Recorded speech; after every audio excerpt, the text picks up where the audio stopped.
Welcome into 12 and Trending. I'm Jill Savage, bringing you the best in Pac-12 social media in the new year. We start with a highly anticipated matchup, a top 10 matchup between number 10 Arizona and number 8 Utah at the McHale Center. The Wildcats came out victorious, and Brandon Ashley came out to play. He first hit the Utes with a monster dunk and followed that up on the defensive end with a huge block. And when you have Bill Walton on the call, you know you're going to come away with something memorable. So that comes to Tchaikovsky.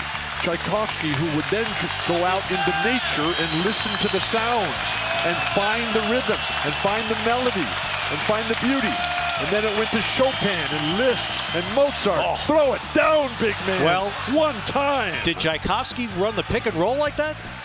Not quite that effectively.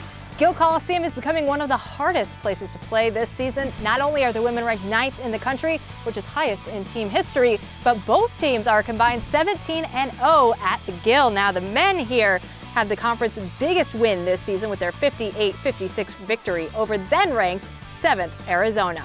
Soccer season is over, but UCLA women's soccer is still making headlines. 3 of the first 4 selections in the National Women's Soccer League were all Bruins. Sarah Killian, Abby Dahlkemper, and Samantha Mewis were taken picks 2 through 4, and UCLA produced 6 first-round picks, and their head coach, Amanda Cromwell, is rooting for all of her former players. A top 10 matchup in men's volleyball. Number 8 USC upset number 2 Pepperdine with Micah Christensen's ace to seal the victory for the Trojans in 4 sets. Utah Gymnastics is heating up Salt Lake City. The 4th-ranked Utes continue to rock the Huntsman Center in front of over 14,000 fans.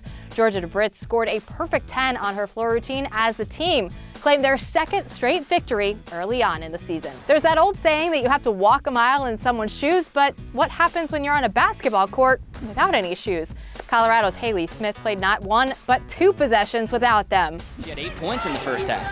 Not exactly what you wanted. She had the hot hands. That's what. Where is the shoe? I've seen a lot of things, but I haven't seen it since Shoeless Joe Jackson. Okay, so now we get it. It wasn't a tactic here.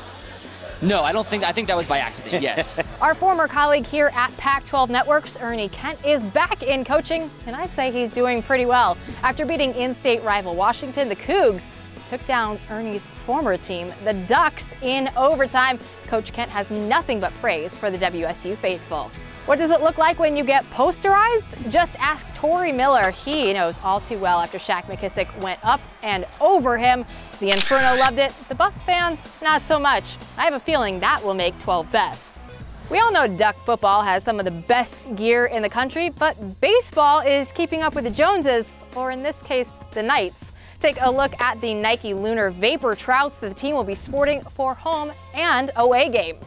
In women's basketball, Oregon and Washington squared off at Matthew Knight Arena. Kelsey Plum showed off her skills for UW with the step-back 3, and her teammate Amina Williams stands alone as the all-time leading rebounder for the Huskies. David Kravish is making some history of his own. He's the first Cal Bear ever to record at least 1,000 points, 800 rebounds, and 200 blocks. Not bad. Kravish is also only the 4th Pac-12 player to ever accomplish such a feat. The Stanford men's basketball team is following in the women's footsteps as they also defeated UConn, becoming the only school in the country to take down the national champs this season in both men's and women's hoops. Be sure to check back soon for another 12 and Trending. That'll do it for us this week.